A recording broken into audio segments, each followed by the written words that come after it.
Duduk dulu, gak apa-apa. Gak apa-apa. Allahumma sholli ala.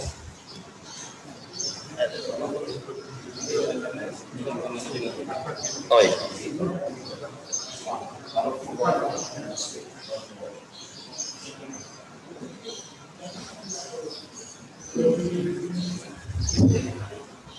Ustaz Adib. Cik 1 2 3 lo cik.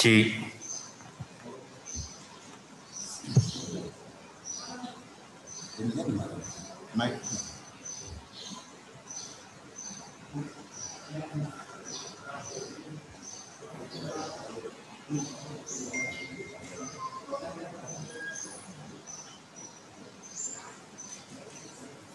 Udah di swab semua, Pak? Udah di swab, Pak? Sudah.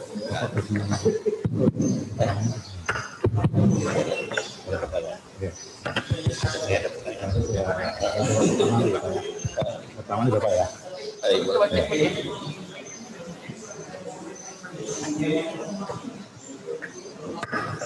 Cik.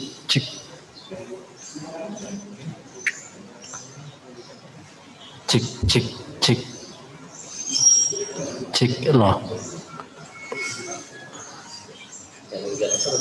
Cik lo. Cik.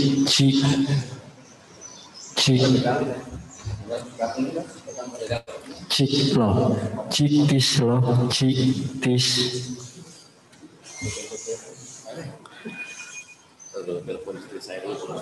Cik lo. Ciktis.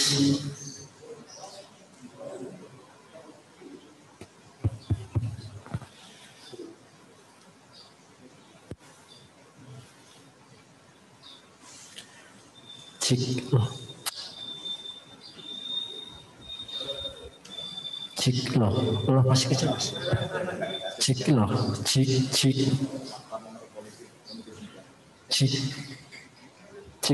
ya.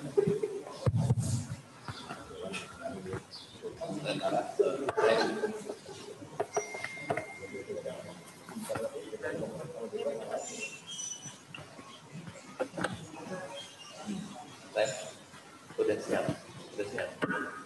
Udah on dari ini. Udah ayo dari depan dulu. Sebentar. Ya.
sudah berapa banyak yang online?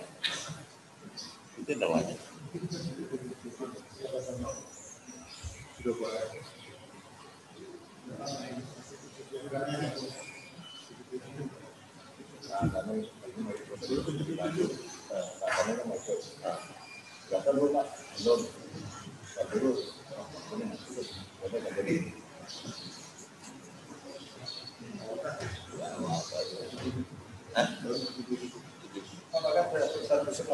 Oh iya.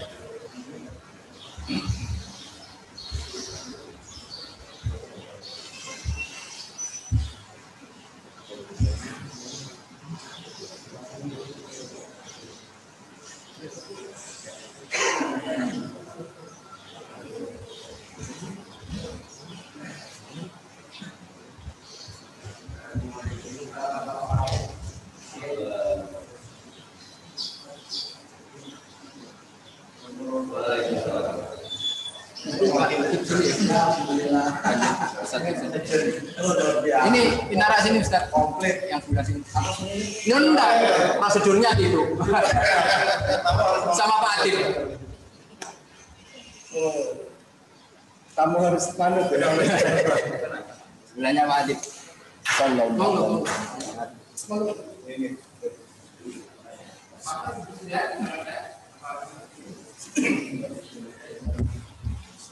Kapan datang Ustaz? Semalam. Setengah 1 Pak. Oh. Saya jam 1. Iya ini mesti ya sama ya.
acara pengajian ini dengan musik juga nih. Iya ya, rezeki saya ya nih Pak. Rezeki saya. Rezeki saya juga Ustaz ada di sini. Wah nanti sering-sering kemari. Insya Allah. Sering-sering ke Rembang.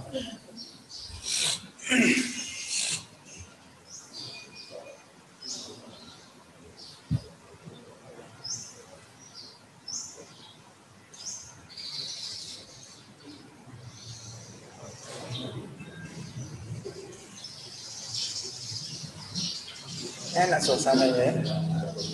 Dapet ya. Hah? Feel-nya dapet. Iya. Ini baru. Nah, kamu. Ya maksudnya? Saya mendengar Anda. Iya.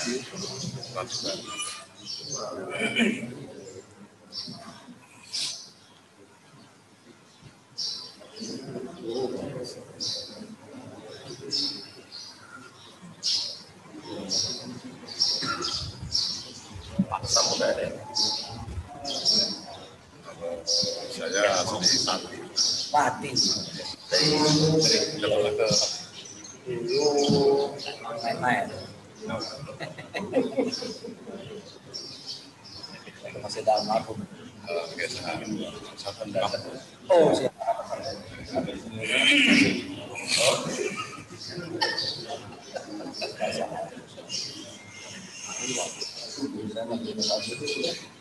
Memang di situ. Iya. Lahir tinggal Jadi berapa? itu masih pamannya itu saya. Oh, ya. Ini nggak paman langsung paman. Iya, masih ketemu. Terus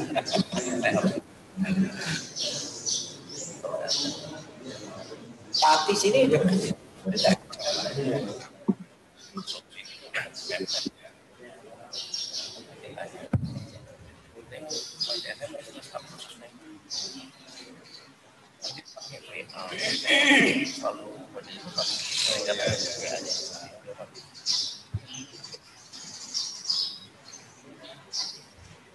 Anu Gus Bah ngomongnya mesti campur-campur. Kalau enggak saya belas nggak ngerti. Masalah.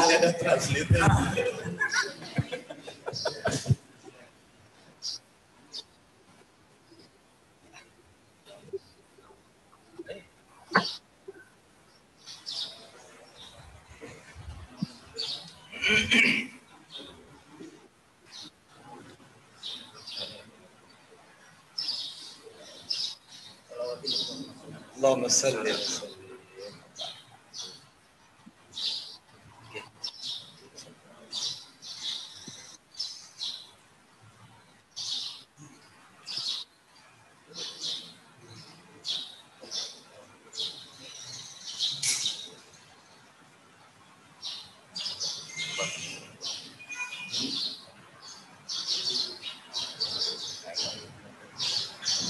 sebelumnya.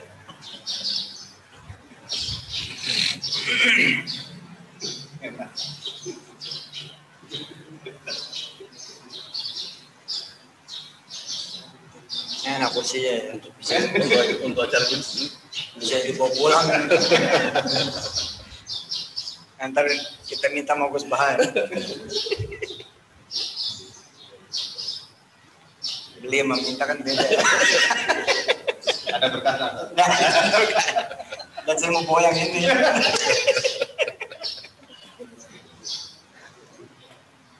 Tapi tabarukan tuh nyata. Saya ini kan kayak santri-santri lama, pokoknya ngincar air dia, makannya, tempat duduknya, dia jadi kayak betul. Ilmu nggak nyampe lah, tapi berkah itu nyampe. Jadi dari dulu otak kayaknya udah, kalau mau jadi kiai mesti minum air kiai. tadi ada kiai habis minum air putih, masih nggak habis kita minum sisa. Nah, Gitu. Alap barok. Arab barokah. Cepat ngapalin kitab-kitab gitu.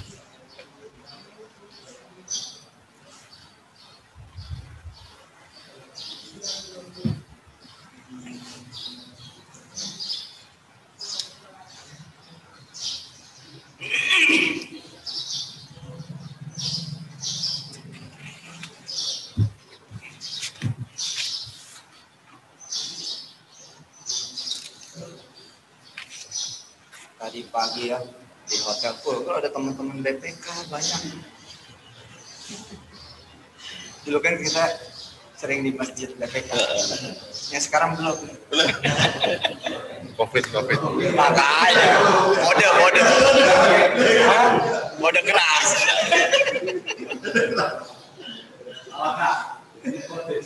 Iya.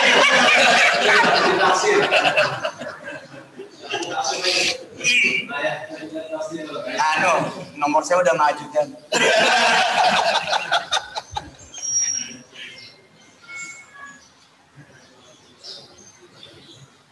Saya itu dari di Hotel Polos tuh, ini mau mereksa siapa? Katanya mau ngaji. Hah? Luar biasa. Pak Joko ngaji juga kan berita ini. Top gitu.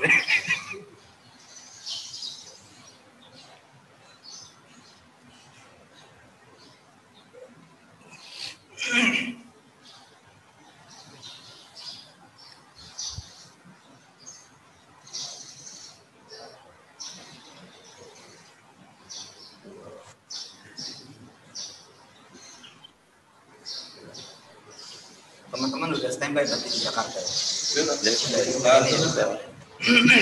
Ini rata-rata teman di kantor ya? Iya. Dari Aceh sampai Papua ini. Oh, seluruh Indonesia. Ya.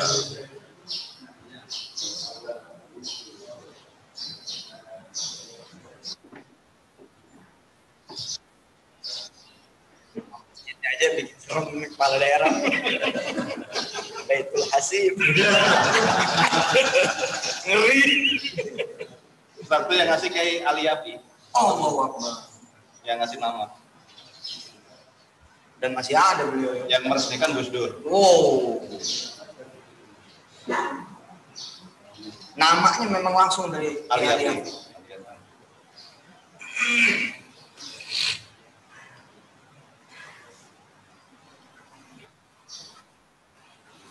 Yang ini yang meletakkan batu pertama JB Sumarlin, Serius Pak? Oh, karena Menko dia. ketua BPK. Oh, ketua BPK zaman Setelah men Ustadz ya bisa mati.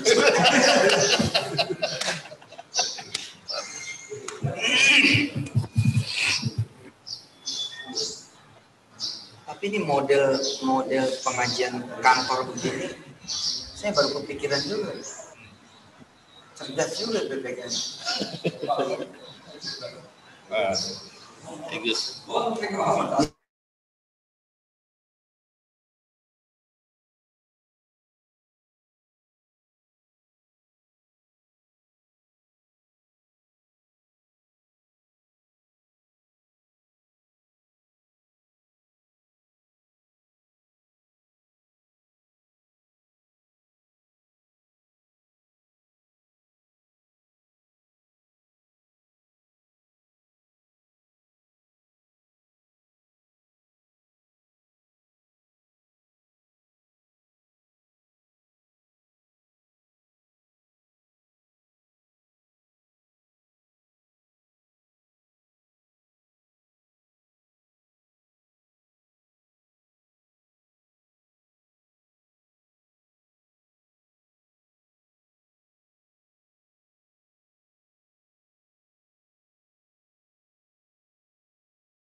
Pak Ketua BPK RI, Bapak Dr. Agung Firman Sampurna, beserta Ibu.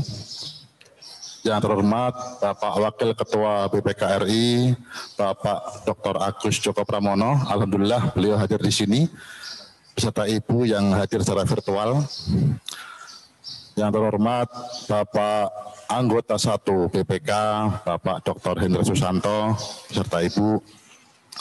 Yang terhormat Bapak Anggota 3 BPK, Bapak Dr. Ahsanul Kosasi, beserta Ibu. Yang terhormat Ibu Anggota 4 BPK, Ibu Ismayatun, beserta Bapak. Yang terhormat Bapak Anggota 5 BPK, Profesor Dr. Barula Akbar, beserta Ibu. Yang terhormat Bapak Anggota 6 BPK, Profesor Dr. Hari Asyar Aziz, beserta Ibu. Yang terhormat Bapak Sekjen BPK, Bapak Baktir Arif, yang alhamdulillah juga hadir di majelis ini, beserta Ibu yang hadir secara virtual.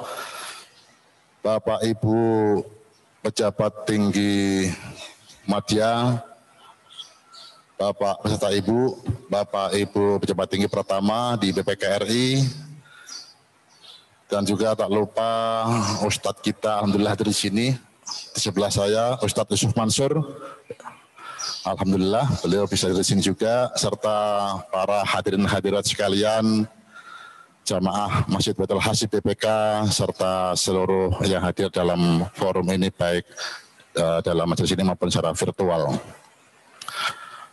Pada pagi ini, hari Kamis 17 September 2020, Masjid Baitul Hasib BPK menyelenggarakan ini semacam kick off pengajian. Jadi untuk tahun ini masih bulan Muharram. Insya Allah ini pengajian yang pertama diadakan oleh Masjid Baitul Hasib BPK untuk tahun Hijriah ini, dan ini kick off-nya diadakan alhamdulillah bisa dengan Kiai Haji Ahmad Bahaudin Nur Salim atau Gus Baha. Semoga berkah dan ke depan semakin lancar acara pengajian di Masjid Baitul Hasib BPK RI. Dan semoga tentu dengan pengajian seperti ini, insya Allah pegawai BPK RI, baik pimpinan maupun yang pejabat di bawahnya dapat melaksanakan tugas-tugas yang diemban dengan baik dan amanah. Untuk itu sebelum kita mulai, mari kita buka acara ini dengan pembacaan Ummul Kitab. Al-Fatihah. Bismillahirrahmanirrahim. Alhamdulillahirabbil alamin. Maliki yaumiddin. Iyyaka na'budu wa iyyaka nasta'in. Ihdinas siratal mustaqim. Siratal ladzina an'amta 'alaihim ghairil maghdubi 'alaihim waladdallin. Baik, selanjutnya acara setelah ini adalah sambutan dari Bapak Ketua BPK, Bapak Dr. Agung Firman Sampurna secara virtual. Kepada beliau kami persilakan. Silakan Bapak.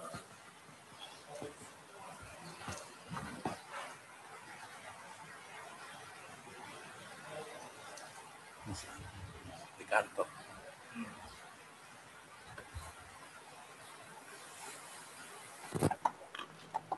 Nah, oke. Assalamualaikum warahmatullahi wabarakatuh. Selamat pagi, salam sehat dan bahagia buat kita semua. Yang kami hormati dan cintai Kiai Haji Bahaudin Nur Salim, yang hari ini ternyata juga bersama dengan Ustadz Kiai Haji Yusuf Mansur. Selamat datang dan terima kasih Ustadz. Yang kami hormati Wakil Ketua Badan Pemeriksa Keuangan Republik Indonesia, Bapak Agus Joko Pramono, yang dalam kesempatan ini hadir bersama istri. Yang kami hormati para pimpinan Badan Pemeriksa Keuangan Republik Indonesia yang hadir secara virtual, berturut-turut pimpinan Auditorat Keuangan Negara 1, Bapak Dr. Hendra Susanto, pimpinan Auditorat Keuangan Negara 3, Bapak Dr. Aksanul Kosasi, pimpinan Auditorat Keuangan Negara 4, Ibu Ismayatun, pimpinan Auditorat Keuangan Negara 5, Pak Profesor Bahrullah Akbar, dan pimpinan Auditorat Keuangan Negara 6, Bapak Profesor Hari Azhar Aziz. Yang kami hormati para pejabat tinggi media dan pratama di lingkungan Badan Pemeriksa Keuangan Republik Indonesia, beserta para pelaksana BPK di seluruh Indonesia yang hadir dalam kegiatan ini baik secara virtual maupun secara fisik. Hadirin yang berbahagia. Bismillahirrahmanirrahim. Alhamdulillahirabbil alamin. Wassalatu wassalamu ala asrofil anbiya'i wal mursalin wa ala alihi wa sahbihi ajmain. Masih agak serak-serak nih suara nih. Membuka kegiatan ini, ucap syukur yang mendalam marilah kita panjatkan kepada Allah Subhanahu wa Ta'ala, Tuhan yang Maha Kuasa, yang dengan perkenan, rahmat dan ridhonya hari ini kita dapat bertemu dalam majelis ilmu bersama guru kita Kiai Haji Bahaudin Nur Salim. Nyuwun pangapunten Kiai, supados kawula sedaya diparengaken nyebat langkung akrab, supados wonten wekdal menika nyebat panjenengan Gus Baha. Kan populernya Gus Baha. Mugi-mugi ndadosaken longgaring pengalih Kiai. Semoga majelis ini menjadi majelis yang diberkahi Allah baik untuk BPK maupun bagi negeri kita tercinta. Salawat dan salam kita haturkan kepada baginda kita, kekasih Allah Subhanahu wa Ta'ala, Nabiyina wa Habibina Muhammad sallallahu alaihi wasallam beserta keluarga dan para sahabat yang mulia. Semoga kita semua termasuk orang-orang yang mendapat syafaat beliau di akhir kelak. Amin ya robbal alamin. Pertama, kami ingin mengucapkan terima kasih kepada Gus Baha yang telah berkenan meluangkan waktu untuk membagi ilmu dan kebijaksanaannya, memberi tausiah kepada kita semua, keluarga besar Badan Pemeriksa Keuangan. Dalam kesempatan ini kami juga mengucapkan apresiasi dan terima kasih kepada Kiai Haji Yusuf Mansur yang juga hadir di dalam kegiatan ini. Ini kejutan karena saya tidak diberitahu. Seandainya istri saya tahu, mungkin kita ikut hadir juga di sini. Tapi karena beliau nggak tahu, beliau sekarang ada kegiatan di Bandung. Semoga ilmu dan nasihat Gus Baha memberi pencerahan bagi kita semua sebagai bekal dalam melaksanakan tugas negara di bidang pemeriksaan, pengelolaan, dan tanggung jawab keuangan negara sesuai dengan amanat konstitusi.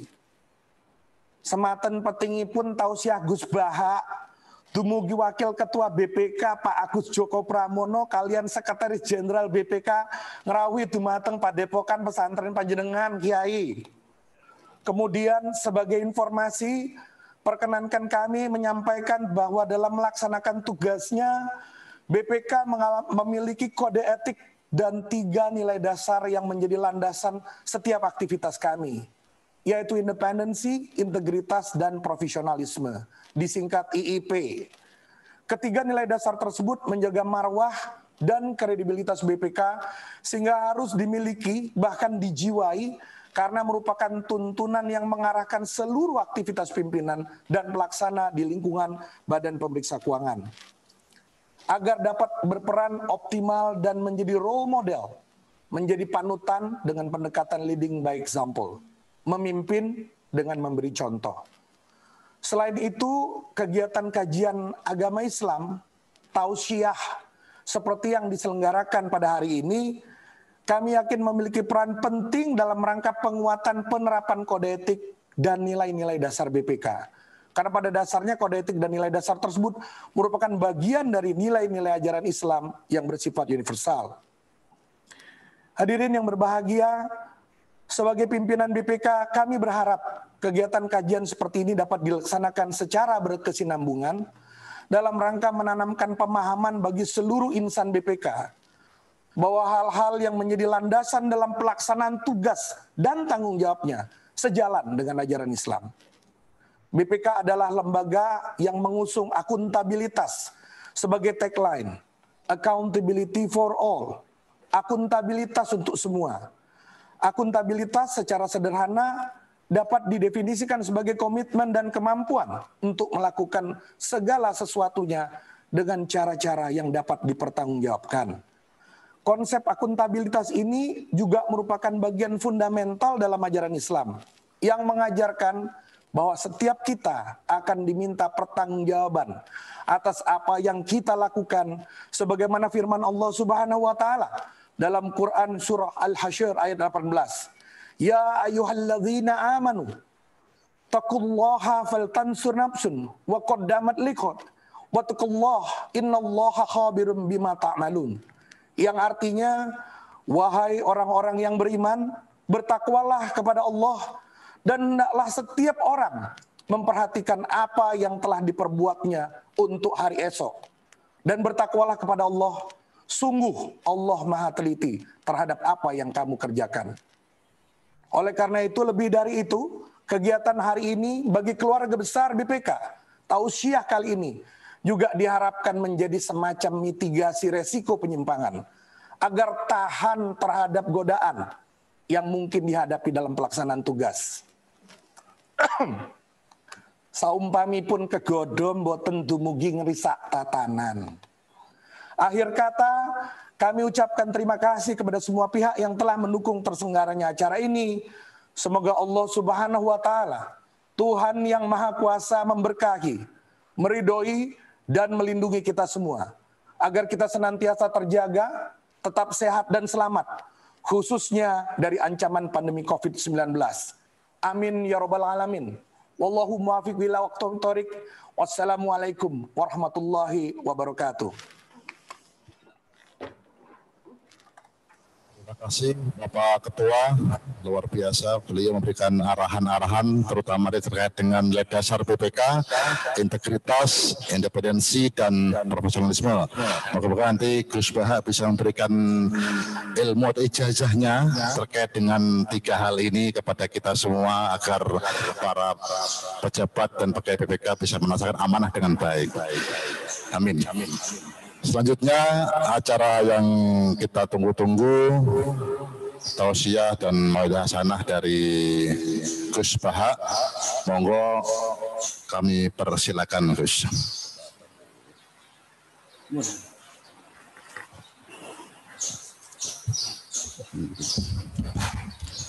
Assalamualaikum warahmatullahi wabarakatuh. Bismillahirrahmanirrahim.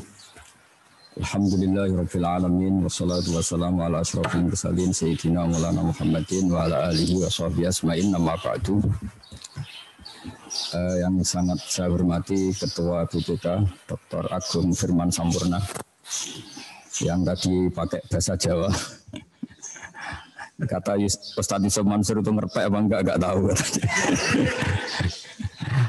Wakil Ketua BPK yang saya hormati Dr. Agus Joko Pramono, anggota BPK 1 Dr. Hindra, anggota 3 Bapak Dr. Ahsanul Qasasih, anggota 4 Ibu Isma Yatuni, anggota 5 Profesor Dr. Bahrullah Akbar, dan beberapa yang di sini ada Profesor Dr. Heri Azhar, ada Bapak Bakhtiar Arif, juga moderator Bapak Adib, semua yang saya hormati. Dari penyampaian Ketua BPK ini meringankan saya, kata Pak Ustadz Yusuf Mansur sudah kayak khotib, kata. Sudah lebih kiai dari kita yang sudah jadi kiai. Jadi ini meringankan saya untuk tidak ngaji lagi di BPK. Karena saya memang sebetulnya agak pantangan ngaji-ngaji seperti ini. Karena diatur itu kan. Tanggalnya diatur, jamnya diatur. Ya tapi ya nggak apa-apa lah, ini takdir. Begini ya, saya itu lama sekali karena saya menekuni dunia ilmu. Lama sekali saya itu mencari-cari format menanamkan ya roh-roh Islam dalam kehidupan berbangsa dan bernegara dalam konteks Indonesia. Di antara yang saya temukan adalah hadis Rasulullah SAW, dan ini sahih, saya cek di kitab Bukhari ada, di Sahih Muslim ada, dengan varian-varian riwayat yang ada. Berikut ini kami tampilkan ya, atau kami contohkan satu teks yang ada di Bukhari. Suatu saat Nabi itu ngendikan agak unik, unsur akhoka zaliman aw mazluman. Tolonglah saudara kamu, baik yang dolim itu yang berbuat aniaya atau berbuat kesalahan, aw mazluman atau yang terzalimi. Tentu itu agak aneh karena Nabi meminta atau menyuruh kita menolong yang mendolimi kita. Tentu sahabat iskal itu janggal itu ya kayak bingung gitu. Hadza nansuruhu mazluman fa kaifa nansuruhu zaliman. Oke ya Rasulullah, kalau kita nolong yang terzalimi itu normal ya, wajar. Tapi bagaimana kita menolong yang mendolimi kita atau yang berbuat zalim? Jawabnya Nabi, tahjuzuhu an zulmi. Kalau di riwayat Bukhari ta'khudu fawqa yadih. Sebagian riwayat disebut takufu an zulmi. Terus Nabi ngendikan menolong orang zalim itu adalah bikin satu sistem atau melakukan perilaku tertentu yang menjadikan si zalim ini tidak jadi berbuat apa? Kezaliman. Sehingga misalnya negara Indonesia bikin BNN, Badan Narkotika Nasional, yang menangani anti narkotika. Itu adalah badan yang bisa disahkan secara Islam. Memang kita harus bikin satu aturan yang orang zalim itu kira-kira itu jera atau syukur-syukur tidak sampai melakukan kezaliman itu. Nah kira-kira analoginya, kiasnya adalah seperti BPK. Orang supaya tidak menggunakan uang negara seenaknya, ini harus diawasi. Dan yang ngawasi ini harus ta'khudhu fawqa yadih. Itu kata Imam Ibnu Hajar Al-Asqalani dalam Fathul Bari, nanti saya baca teksnya. Harus bil isti'la wal qahr. Orang yang mengontrol itu yang punya otoritas memaksa. Jadi jangan sampai misalnya kita bupati atau gubernur yang ngawasi itu satpamnya, malah yang dipecat nanti yang negur ini. Harus lembaga di atasnya, itu punya hak, punya otoritas untuk dengan tanda kutip memberi sanksi. Jadi ini penting supaya kita tahu bahwa Islam itu hadir di setiap kehidupan kita. Jadi jelas ya, jadi kata Rasulullah, orang yang dolim baik sedang berbuat, karena kalau dalam disiplin bahasa Arab isim fa'il itu dolim itu bisa sedang dolim atau akan dolim. Jadi kalau orang Arab bilang misalnya syarib itu berarti saya sudah minum.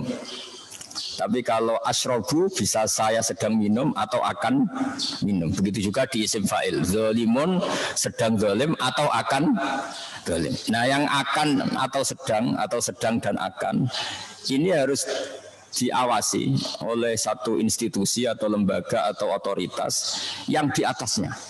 Supaya syukur-syukur kezaliman ini tidak pernah terjadi. Atau kalau kadang terjadi diberi sanksi supaya menjadi efek jerah pada yang lain. Jadi ini supaya kita dapat berkahnya ngaji, karena ini kitab yang paling sahih setelah Al-Quran. Saya baca asli teksnya dalam kitab Bukhari. Ini di kitab saya halaman 387 juz 2 kitab Fathul Bari. Teks dalam Bukhari berbunyi begini. Haddatsana Musaddad, haddatsana Mu'tamir an Humaid an Anas radhiyallahu anhu qala Rasulullah sallallahu alaihi wasallam unsur akhaka zaliman aw mazluman. Qalu ya Rasulullah hadza nansuruhu mazluman fa kaifa nansuruhu zaliman. Terus qala ta'khudhu fawqa yadihi. Terus dalam sarah disebutkan oleh Ibnu Hajar Al-Asqalani, beliau terus cerita sekian riwayat dalam makna yang sama. Qauluhu ta'khudhu fawqa yadihi. Terus beliau ngendikan wa fi riwayati Mu'ad an Humaid indal Ismaili yakufuhu anil zulmi fadzaka nasruhu iyah. Terus dalam beberapa sarah dijelaskan qala al-Baihaqi ma'nahu anna adh-dhalim mazlumun fi nafsi fadkhulu fi ratul mar'i an zulmihi li nafsi. Terus di sini disebutkan bil isti'la wal qahri. Jadi yang punya otoritas melarang itu harus orang-orang yang punya kekuasaan. Jadi misalnya BPK, entah saya tidak tahu mekanismenya apa, terus dilaporkan polisi, ditangani pihak yang berwajib ketika melihat satu kesalahan. Nah ini penting supaya kita tahu bahwa syariat Islam itu sebetulnya bukan hanya menyangkut orang yang mencuri terus harus dipotong tangannya terus sesuai sanksi-sanksi itu. Ada aturan dalam Islam yang mungkin saat kita tidak sempurna, memang kita tidak pernah sempurna. Itu ada kaidah yang disebut al-maisur la yasqutu bil ma'sur. Nah, ini memang saya sengaja akan matur secara fikih. Jangan sampai agama ini menjadi alat analisis tapi kemudian tidak ada riwayat. Saya sudah janji sama Tuhan, bukan sekedar sama BPK, janji sama Allah Subhanahu wa taala bahwa umat ini berhak mendapat wirasah nabawiyah. Jadi kalau saya ngaji tidak pakai kitab, itu artinya Anda mendapat pendapat saya. Anda mendapat makalah saya, Anda mendapat ide saya. Padahal umat Islam ini berhak mendapat sumber yang paling murni yaitu Rasulullah Shallallahu Alaihi Wasallam. Sebab itu saya sudah berkomitmen kalau ngaji ya pakai ayat Quran atau pakai hadis atau pakai ihya atau pakai kitab-kitab yang mu'tabar supaya umat ini dapat yang terbaik. Jangan sampai umat itu mendapat pendapat kita. Pendapat kita itu potensinya itu tidak benar. Ya ada potensi benar tapi banyak tidak benernya. Karena sekali benar itu pasti tidak pendapat sebetulnya. Copy paste atau hanya ngikuti pendapat-pendapat ulama sebelumnya. Cuma biar keren dia aku pendapatnya sendiri. Jadi rata-rata yang benar itu sebenarnya tidak pernah pendapatnya sendiri. Cuma supaya keren seakan-akan itu pendapatnya sendiri. Nah yang nggak benar betul dari dia karena ulama dulu jarang salah, hampir nggak pernah salah. Ini catatan dari saya kenapa saya kalau ngaji sering bawa kitab itu sebenarnya sederhana supaya umat ini dapat yang terbaik yaitu dari aina yashrabu bihal muqarrabun sumber yang masih asli yaitu Al-Qur'an dan hadis. Nah, dalam masalah BPK saya sering guyon sama Mas Adib. Anda jadi pegawai BPK ya harus istighfar kata saya. Karena bahasa kasarnya itu lembaga harus uzon. Karena kalau ada orang bupati kok hidupnya agak boya-boya, ini pakai uangnya siapa itu. Jadi kalau di pondok itu kayak keamanan. Keamanan itu kalau ada santri keluar mau apa, kemana, untuk apa. Jadi agak-agak dilegalkan Bang Suudon. Tapi tidak tahu apa itu waspada, apa Suudon. Itu biasanya orang Indonesia pinter ngeles. Jadi kalau Suudon dibahasakan apa? Waspada. Saya sering ada seorang satpam di UI Jogja datang ke saya, Gus saya ini satpam, saya sering ngaji jenengan. Yang ganjel ke saya ini harus suudzon gitu. Padahal Islam melarang apa? Suudzon. Biasanya kalau ada mahasiswa kuliah pakai motor pinjaman, untuk ketika motor berjejer-jejer itu lupa tadi minjem motor warna apa kan semuanya dicoba. Nah, itu pasti satpamnya langsung reaksi, ini ada apa ini kok semua dicoba.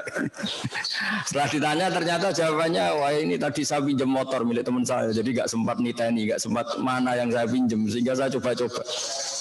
Tapi dia sudah keburu suudzon, terus tanya ini hukumnya gimana suudzon seperti itu? Ribet kan?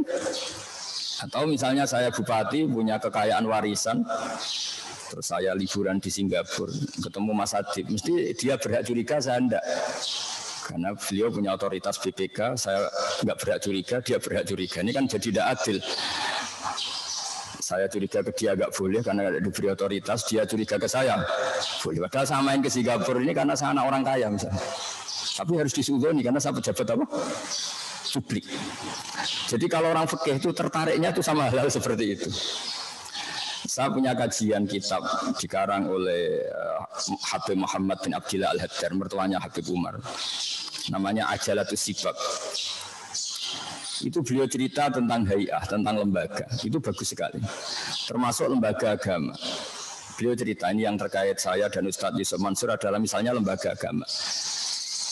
Bagus enggak?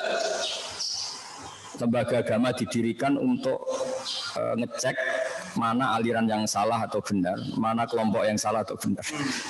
Jawabannya lucu ya agak menggelitik. Di antaranya begini jawabannya. Ya kalau Anda misalnya di Iran, terus kemudian dibacakan satu teks alaikum bi jama'atil muslimin atau alaikum bil jamaah wa man sadza finnar, ya perasaannya orang Iran tuh ya Syiah karena mayoritas itu Syiah. Tapi kalau dibaca di Arab Saudi ya mayoritas itu Wahabi. Jadi kira-kira NU ya tersangka, Muhammadiyah tersangka. Tapi kalau dibaca di Indonesia selain NU Muhammadiyah atau selain ormas-ormas yang besar ya jadi tersangka karena mayoritas ya itu, yang lainnya minoritas. Itu jadi memang agak jelimet dalam agama ini. Karena kita ngeklaim misalnya ikuti kelompok mayoritas yang siapa di negara mana. Jadi ini kan orang BPK kan orang-orang pinter-pinter. Jadi takjak mengkaji yang agak-agak jelimet. Jadi apalagi ini ada Ustadz Yusuf Mansur, jadi agak mikir lah, biar agak mikir.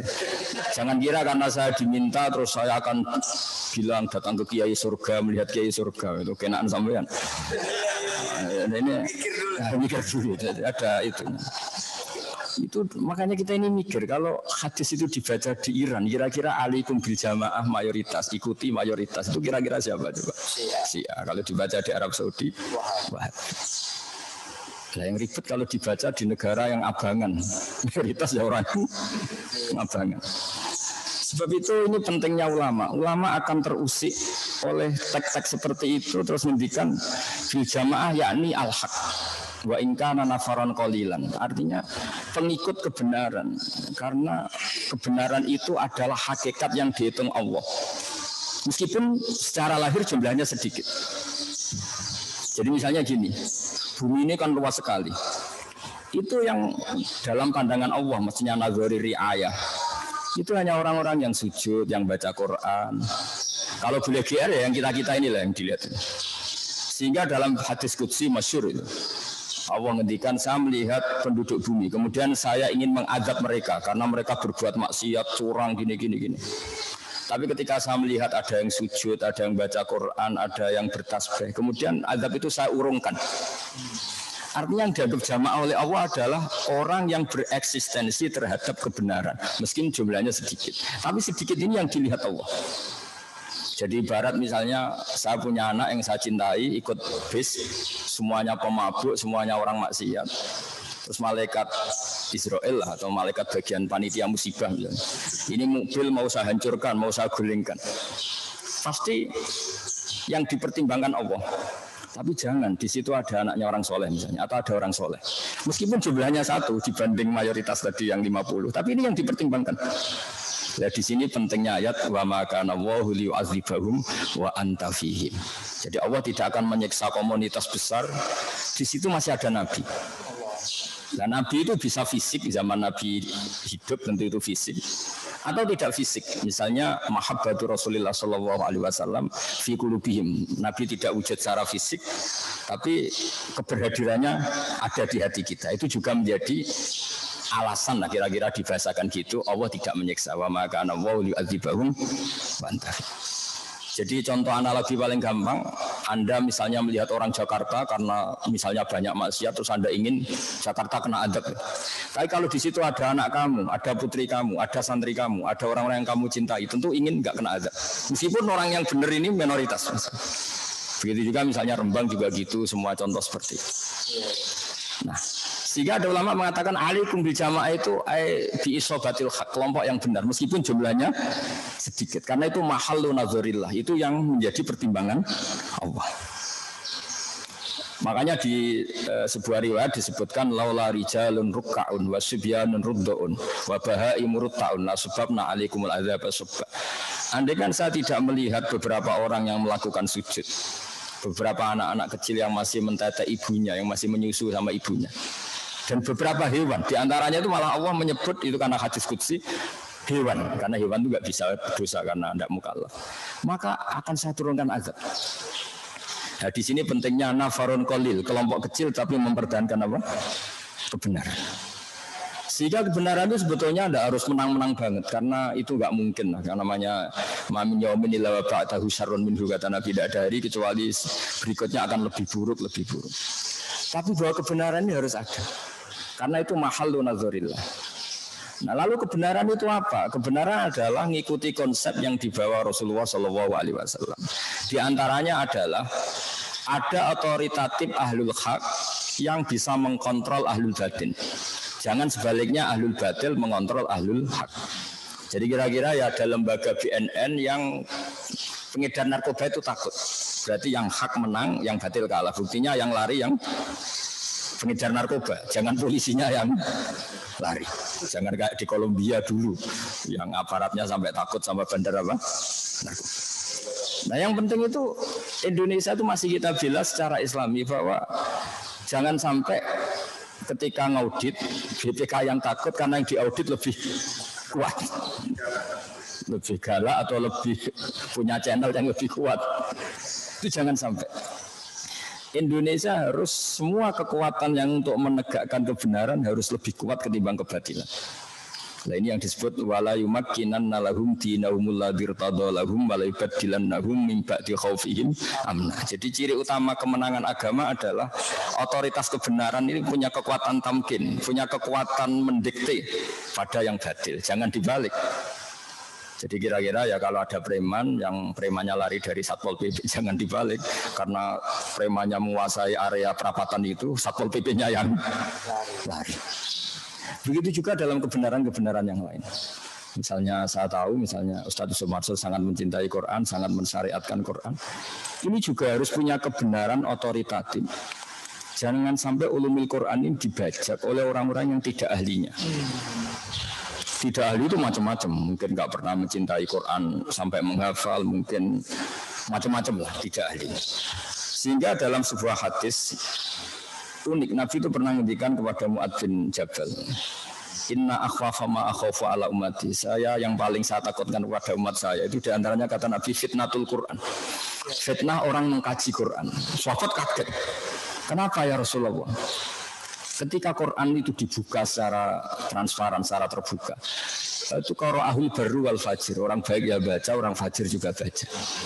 Akhirnya orang munafik, orang fajir ini mengkaji Quran, kemudian untuk mendebat orang-orang baik. Masyhur itu di Quran banyak cerita ketika Nabi menerangkan qadha qadar, ketika Nabi dengan asiknya ngendikan masya Allah kana wa malam yasa. lam yakun. Mereka juga jawab, wa qala alladziina asyraku law syaa Allahu ma asyrakna. Ya kalau gitu Muhammad kita syirik ya kersane Allah, kita miskin ya kersane Allah, kita maling juga kersane Allah, ngapain Anda larang-larang? Yang unik dalam ilmu sosial, orang-orang kafir itu kalau disuruh Nabi, itu orang-orang miskin itu kasih makan. Ya Muhammad, tentu mereka manggilnya jangkar, ya Muhammad itu sudah direncanakan Tuhan memang miskin dia. Jadi kalau saya beri makan itu merusak rencana Tuhan. Artinya kodok kodar itu dipakai alat untuk menolak syariat. Makanya masyhur itu kan wa idza qila lahum anfiqu mimma razaqakum wa qala alladziina kafaru lil ladziina amanu anut'imu man law yasha'u atama. Masa saya ngasih makan orang yang andekan Allah menghendaki ya dikasih makan. Allah tidak ngasih makan, bukti kalau rencana Tuhan memang dia miskin, dia kelaparan. Jadi seperti ini saya ngajar di BPK itu kalau menurut mereka haram. Mereka nggak paham agama misalnya, itu sudah dalam rencana Tuhan. Ya biarkan saja tetap nggak paham, ikuti aja rencana Tuhan. Jadi kalau BPK nangkap koruptor itu ya salah. Mereka korupsi itu sudah direncanakan Tuhan, sudah ada tulisannya kalau dia itu koruptor. Kalau Anda otak-atik merusak rencana, nanti gantian BPK yang jawab, saya menangkap Anda juga dalam rencana Tuhan. Jadi artinya gini, ilmu itu apapun baiknya di tangan orang yang nggak baik itu yang menjadi tidak baik. Tidak gampang ngelola ilmu itu. Sehingga tadi sore saya dikasih tahu adik saya, Mas besok Ustaz Zulhar mau datang. Kata saya enakan dia, sakit saya katanya. Kok bisa? Ya kalau beliau datang ke sini, beliau tawaduk mau sowan saya yang harus menata hati supaya tidak takabur gitu. Itu seperti kiai didatangi orang cantik. Kiainya, orang cantiknya melihat kiai itu ibadah, melihat orang alim itu ibadah. Orang alimnya yang ribet melihat dia dosa. jadi makanya saya dingin saja didatangi Pak Ustaz Mansur. Dingin saya bukan karena apa-apa sebetulnya. Ini mengganggu. Karena kayak tadi. Kamu seorang kiai top, ada seorang perempuan datang tanya bab haid misalnya. Yang tanya benar kan? Melihat wajah kamu benar, melihat orang alim itu ibadah gini. Kamu yang masalah kan? Jadi, nah ini saya omongkan biar Pak Ustadz Zulhar mikir supaya nggak datang ke sini lagi karena itu mengganggu perasaan seperti itu. Tapi nanti kebalikannya kalau yang saya datang ke sana itu baru keren saya karena saya tawaduk harus jadi bagus. Makanya kemarin ketika Pak Kures nelpon saya ingin saya datang ke Jakarta karena beliau sepuh, saya langsung datang. Karena itu dengan cara itu saya lebih baik. Beliau sepuh, beliau habib, beliau alim ya saya sowan. Sebenarnya saya juga pernah diminta kapan-kapan beliau mau ke sini tapi saya mikir waduh ribet ini. Ribet ini maksudnya lebih mengganggu karena nanti beliau terlalu benar, saya terlalu salah. Jadi itu ilmunya ulama. Jadi Quran juga gitu. Kita ini mikir Islam ini dibawa kemana? Kalau kita ngomong Islam secara serius, nanti bagi orang awam menjadi tanfir. Jangan kira sering baca Quran itu dibenarkan Nabi terus ya tidak juga. Kadang yang sering baca itu malah salah. Karena konteksnya sosial. Misalnya gini, ini cerita dalam hadis.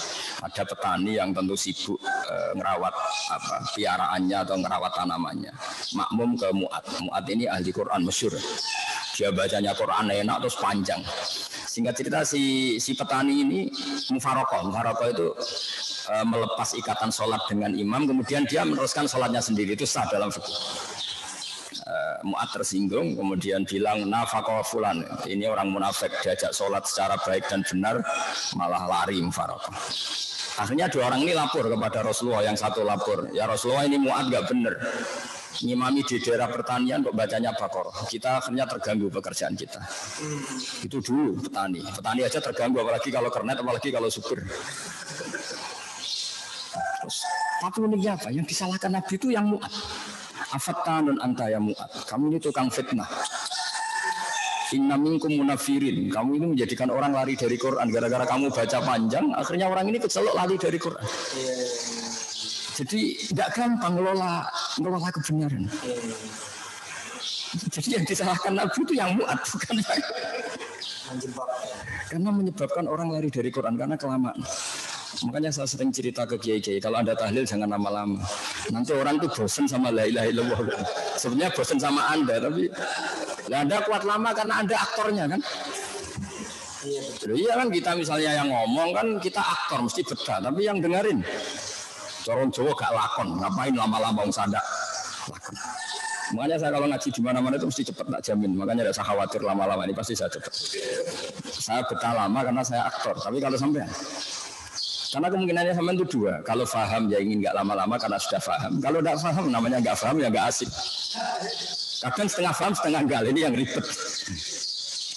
Jadi saya semohon-mohonnya ngelola Islam di Indonesia. Kalau kita mutadakhir, kalau kita cukup punya bacaan, itu masih bisa cari padanan-padanan itu dalam referensi Islam.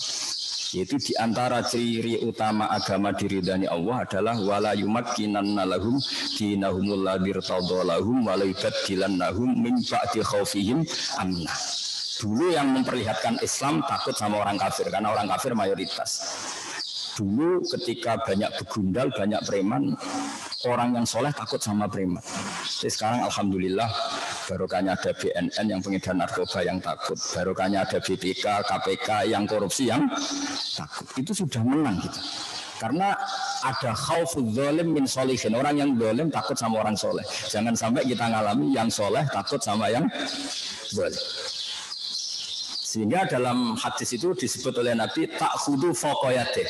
Ada fauqiyatan kata Ibnu Hajar Al-Asqalani, kebenaran harus punya fauqiyah, punya otoritas yang lebih tinggi ketimbang kedzaliman. Nah, caranya gimana kalau dalam dunia sosial? Dalam dunia sosial itu kita bikin satu komunitas mayoritas dan sehingga itu menjadi kebenaran yang luar biasa. Saya tadi malam sama Gus Gofur, sama putra-putra Mbah Mun banyak di sarang tadi malam sampai malam. Itu diantara kajian kita adalah kesuksesan banyak tokoh kita, mulai Mbah Hasyim, Mbah Ahmad Dahlan sampai semuanya lah. Tokoh-tokoh kita mulai dulu Jamiah Khairiyah dan semuanya lah yang berjasa. Itu dulu ketika mendirikan NU itu saya pernah diceritani Gus Hasib putra Mbak Wahab pernah main ke sini. Aku mau kepengen pejabat itu sholat gitu. Singkat cerita, suatu saat beliau ke sini sama saya cerita-cerita ringan, terus saya cerita agama di Indonesia itu sudah menang. Kenapa? Sekarang nyalon bupati kok terkenal tidak sholat, itu pasti kalah. Apapun kaya Anda pasti kalah. Terkenal nyuwun sewu selingkuh pasti kalah. Artinya ada tolok ukur agama yang menjadi ukuran kamu dipilih atau tidak dipilih. Jadi tanpa kita memaklumatkan negara Islam, tapi nilai-nilai Islam ini sudah bahkan jadi ukuran sebagai tolak ukur apa? Politik. Kamu risih kan dengan pimpinan Anda misalnya nyuwun sewu orang yang nggak sholat, yang nakal, yang ini itu pasti nggak nyaman.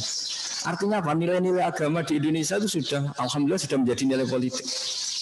Ada bupati di Rembang atau gubernur kok terkenal nggak sholat, itu pasti nggak kepilih. Terkenal apa zalim atau terkenal otoriter, terkenal menyepelekan orang kecil, pasti nggak dipilih. Artinya sudah ada ukuran yang tahu-tahu kebenaran agama ini sudah menjadi apa? Ukuran. Nah itu sudah benar karena ngendikan Allah Ta'ala wa'mur bil urfi. Urf itu sesuatu yang mudah dikenalin. Jadi kebenaran kita di Indonesia sudah soro urfian, menjadi sesuatu yang mudah dikenalin. Karena maknanya ma'ruf itu arafahul aqlu wa syar'u. Yang dikatakan mungkar adalah angkarahul aqlu wa syar'u. Sehingga kebenaran itu menjadi wa'tamiru bainakum bima'ruf. Usahakan kebenaran menjadi nilai bersama. Iktimar itu kalau ilmu sorof mengatakan sorol khairu mu'tamaron bainakum. Sesuatu itu menjadi urusan bersama. Di Indonesia itu alhamdulillah. Orang yang apapun kayanya kok terkenal gak sholat, itu gak akan kepilih.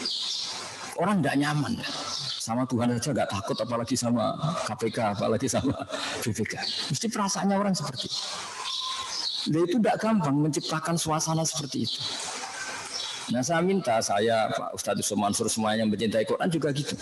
Kita terus mengkaji Quran seluas-luasnya. Sampai orang yang nggak ahli itu malu ngomong atau memang ngomongnya nggak didengar. Bukan karena kita ingin menang-menangan, enggak, semua sesuatu biar kembali ke ahlinya.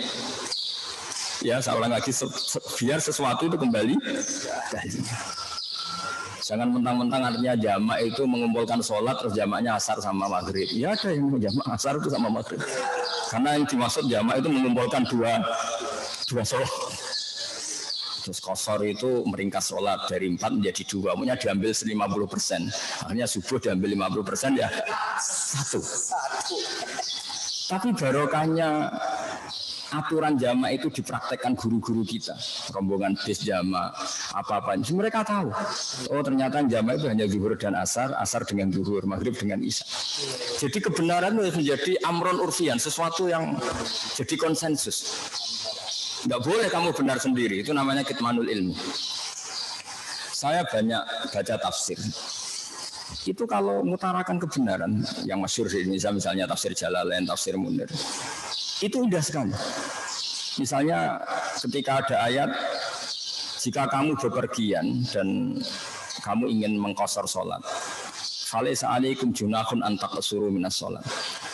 Itu kalau umumnya tafsir antak suruh minas sholat itu ya dari 4 menjadi 2. Ya kita tahu kalau zuhur dikosor dari 4 menjadi apa? 2.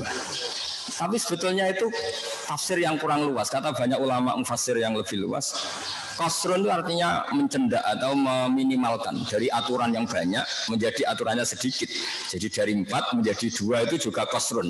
Dari 4 menjadi 2. Atau dari aturan itu 4 menjadi 2 itu juga qasrun. Misalnya aturan normalnya sholat itu orang nggak boleh kena najis. Tapi ketika perang atau ketika dalam kondisi darurat, zaman kita misalnya dulu perang Mesir Belanda, itu boleh kita sholat bersama membawa senjata yang ada apa? Najisnya. Begitu juga aturannya sholat tentu nggak boleh nggak madhep kiblat.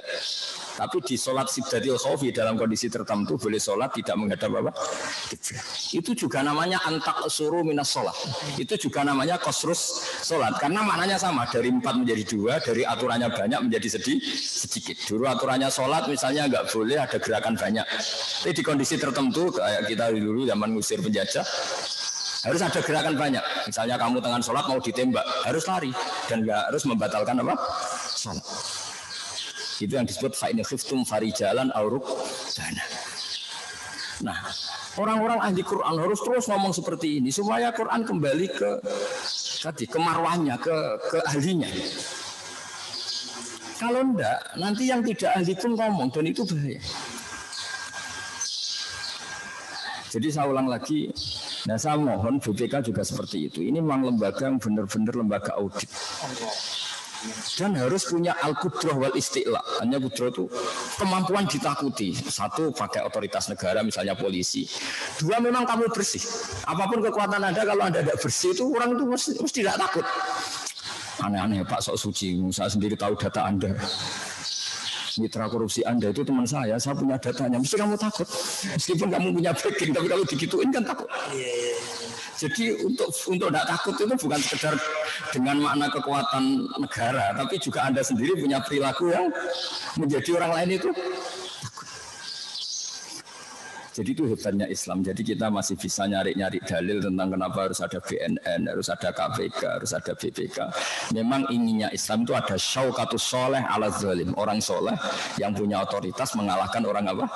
Zalim. Jangan sampai orang zalim yang punya otoritas mengalahkan orang apa? Soleh. Sehingga kenapa Nabi semuanya harus menang? Sebenarnya Nabi itu gak ingin menang. Semua Nabi itu orientasinya akhirat. Tapi kenapa semua Nabi di akhirnya menang? Supaya al-haq ini harus ada aja al-haqqu wa zaqal batil. Begitu seterusnya sampai urusan tauhid. Terakhir ini saya menyatakan tauhid supaya kita dapat berkahnya insyaallah. Semoga semua kita husnul khotimah. Logika tauhid kata Ibnu Hajar al-Asqalani itu juga harus al-hujjatul balighah. Qul falillahil hujjatul balighah.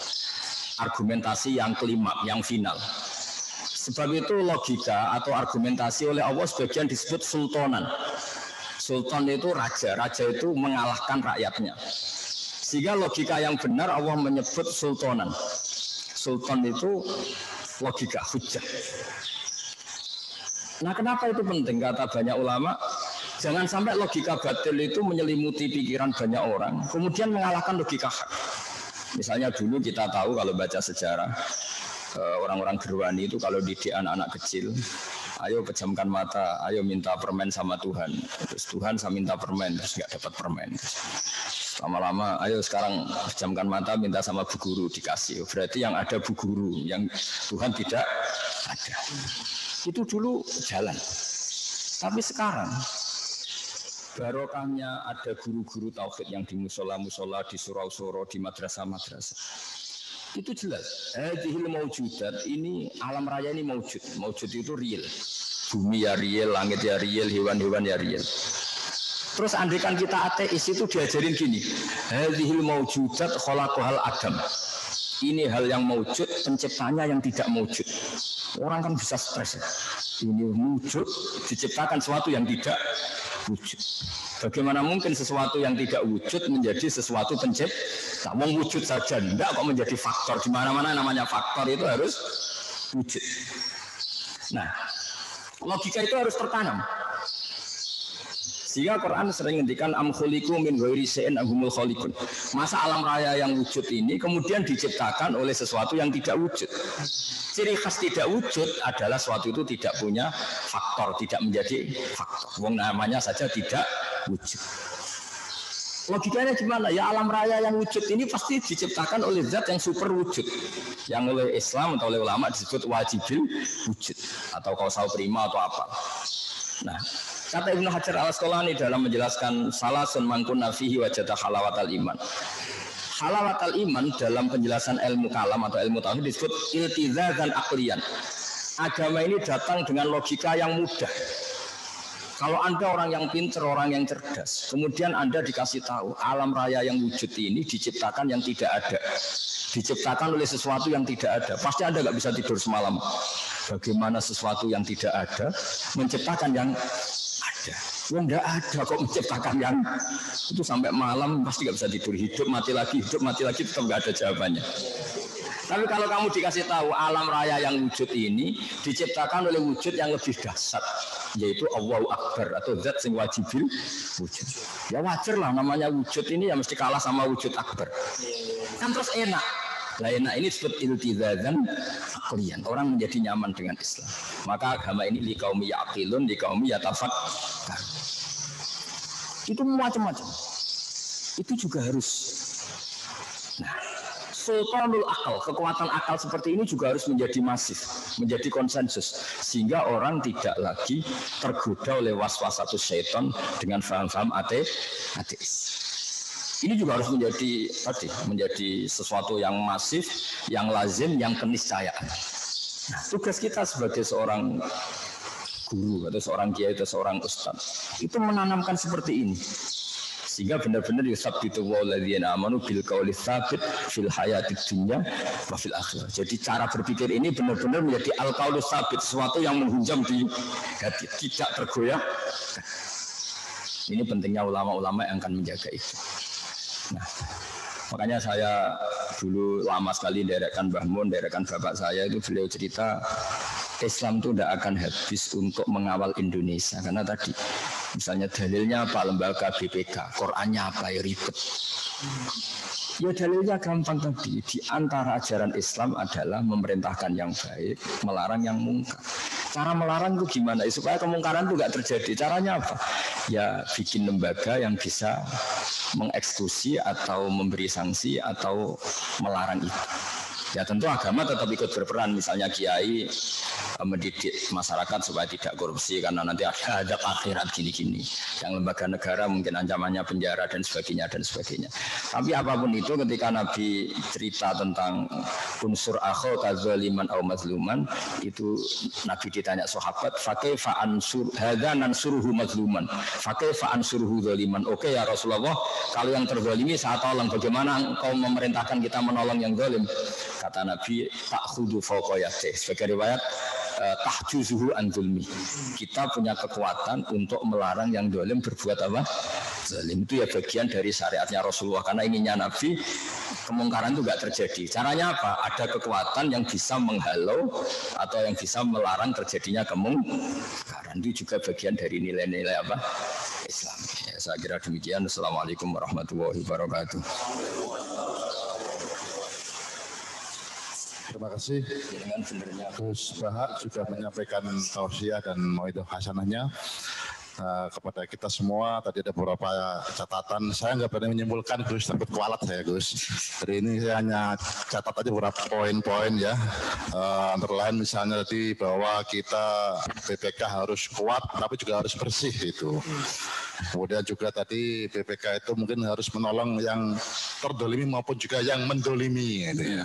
Agar biar kemudian nggak jadi mendolimi lagi gitu ya. Juga tadi ada agama datang dengan logika yang mudah dan banyak yang lain. Namun juga ini saya nggak beri lama-lama Gus, karena tadi juga Gus ingetin kalau ngimami jangan lama-lama, nanti mufarokoh. Tadi tahlil jangan lama-lama, jadi MC juga jangan lama-lama juga nih Gus ya, MC-nya gitu. Jadi ini mohon setelah ini mohon tanggung jawab Gus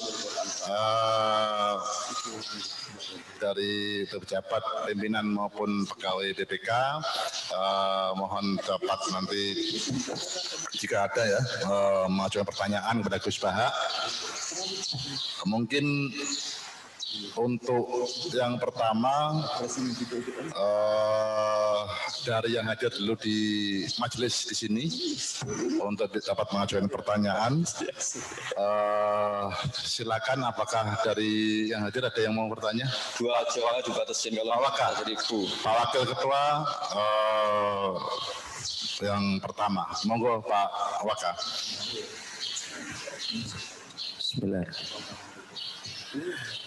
Bismillahirrahmanirrahim. Assalamualaikum warahmatullahi wabarakatuh. Saya ada beberapa pertanyaan Gus. Saya ini sering dengar ceramahnya Gus melalui YouTube. Cuma santri-santrinya Gus itu motongnya jadi pendek-pendek itu.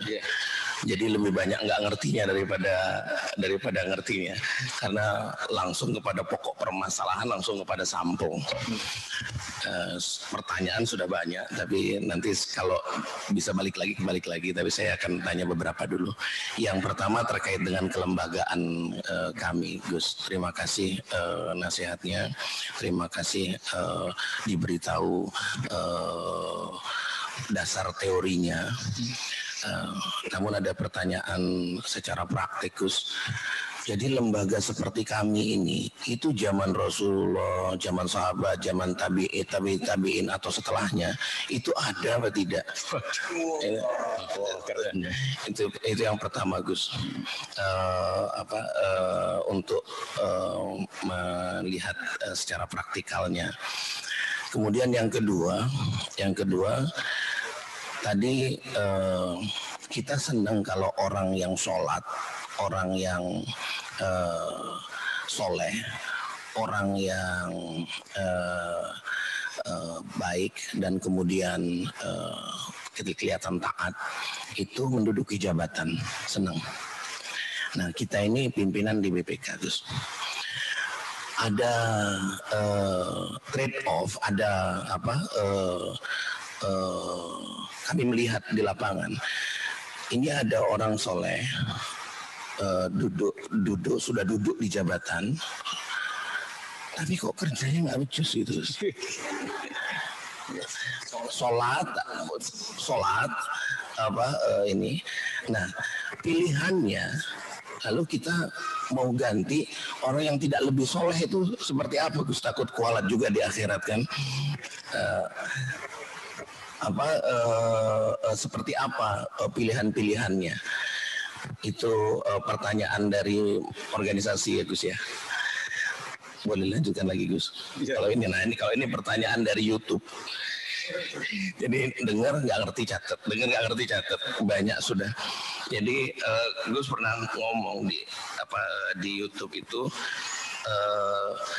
menjelaskan Quran surat Al-Baqarah ayat 224 yang Allah berfirman, janganlah kamu jadikan nama Allah dalam sumpahmu sebagai penghalang untuk berbuat kebajikan, bertakwa dan menciptakan kedamaian di antara manusia Gus.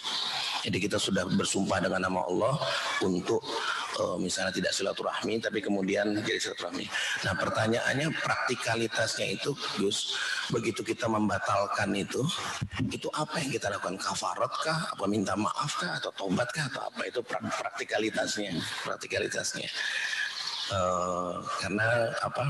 Dan kok ya ada logika orang bersumpah dengan nama Allah untuk berbuat sesuatu yang nggak baik gitu. Itu jadi saya kalau diizinkan mau terus tapi mungkin 3 dulu ya. Ini 1 tapi sudah 3 ini. Terima kasih Mas Adib ya. Terima kasih. Berarti sudah 3 ini. Tambah bonus Gus. Terima kasih Pak Wakil Ketua Bapak Agus Joko Pramono. Selanjutnya kami minta dari Zoom misalnya dari pimpinan atau dari pegawai. Panitia ada ini enggak yang bertanya enggak dari Zoom? Raise hand. Oh. Ini ada yang bertanya dari ini jauh nih. Ini dari panitia saya dikasih tahu ini muhibinnya Gus Bahak dari timur Gus, dari Ternate Gus.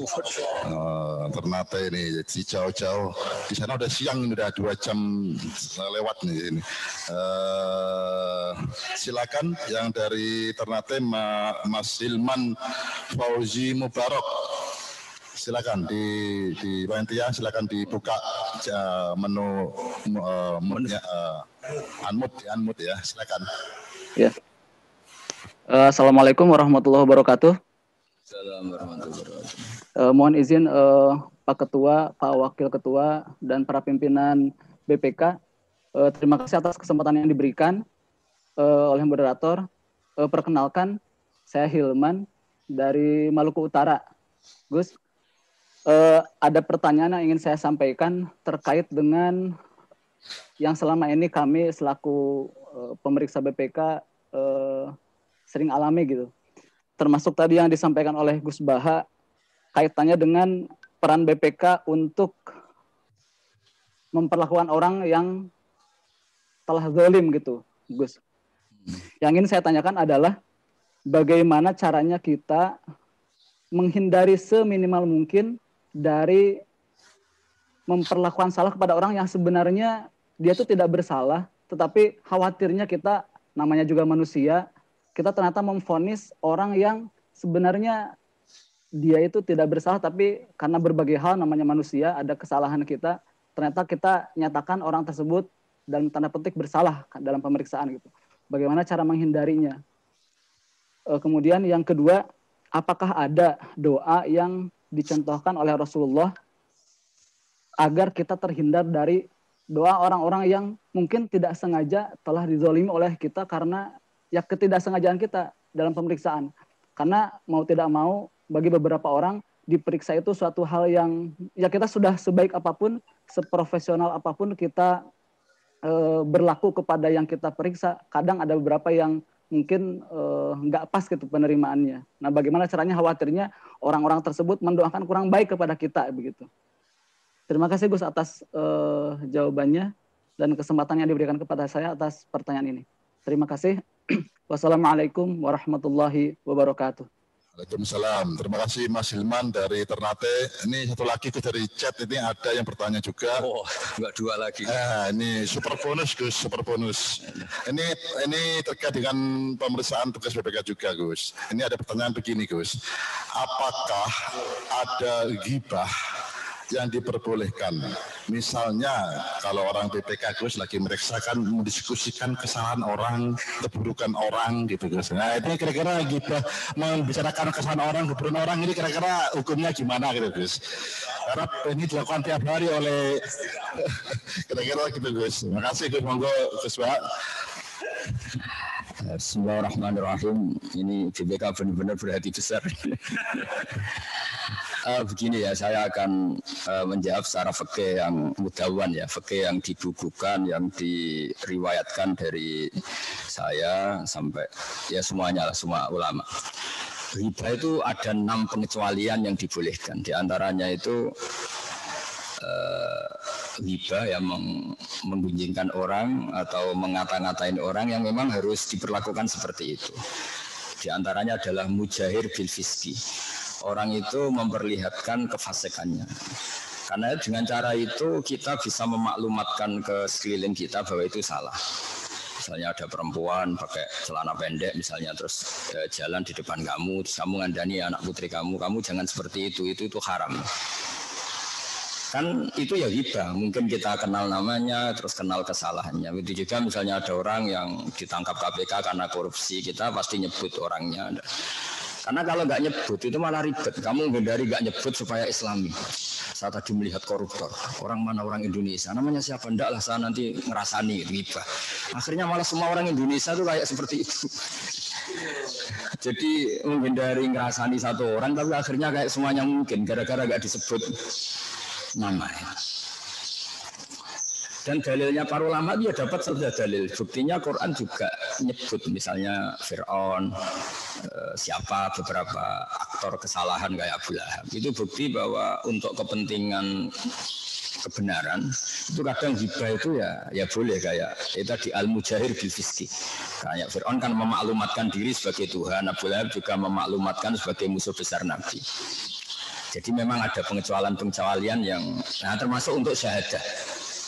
Mau tidak mau misalnya si A korupsi kan ditanya korupsinya sama siapa, uang ngalir kemana. Ini bagian dari, bukan karena yang tanya BPK terus tak halalkan, tidak, memang itu ada kitabnya. Cari di bab hibah itu ada 6 pengecualian diantaranya halal seperti itu. Itu menurut pandangan fikih. Kalau menurut pandangan tasawuf lebih unik lagi. Di antara sanksinya Allah terhadap orang-orang zalim itu adalah lahum khisyun. Mereka akan hina fil hayati dunia. Mereka di dunia sudah mendapat afatnya, mendapat cara Jawa kena batunya. Jadi misalnya kan tidak lucu kan, misalnya orang koruptor, kemudian tidak ada sanksi sosial.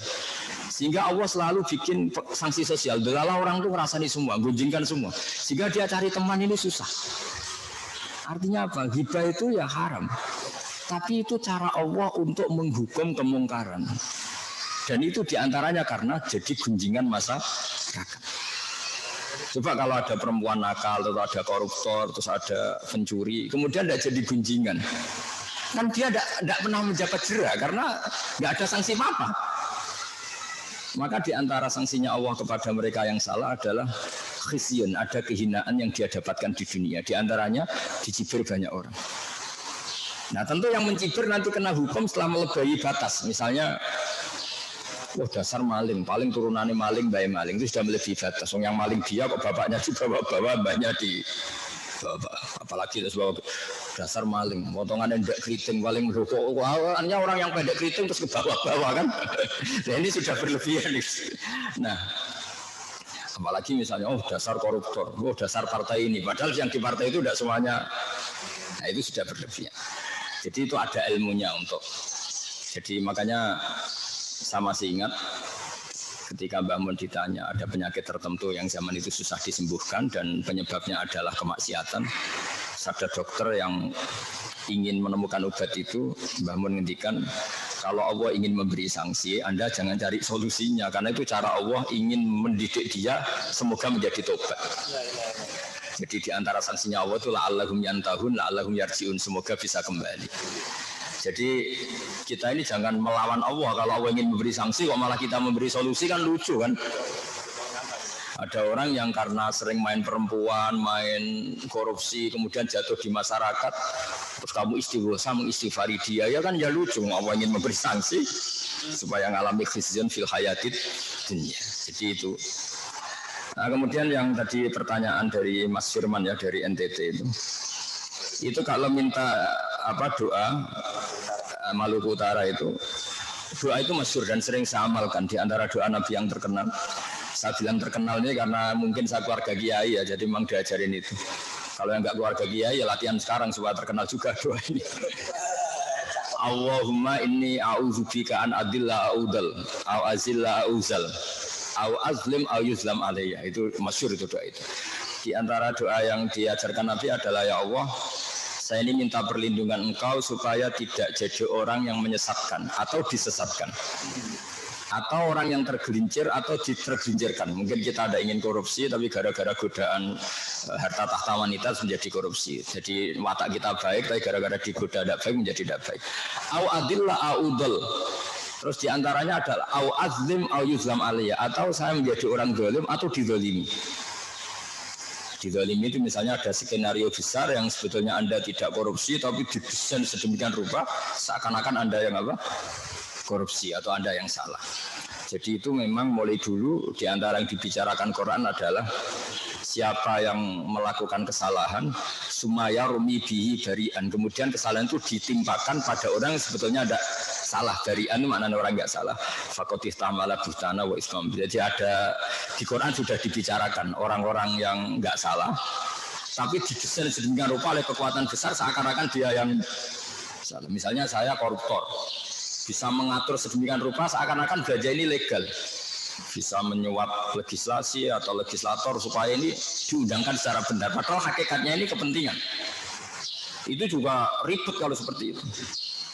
Atau mungkin kita di dunia agama juga sama, kita seakan-akan soleh sendiri terus mengajarkan orang supaya banyak ngamal ke kita, sementara kita sendiri tidak tanggung jawab di depan Allah Subhanahu wa Ta'ala.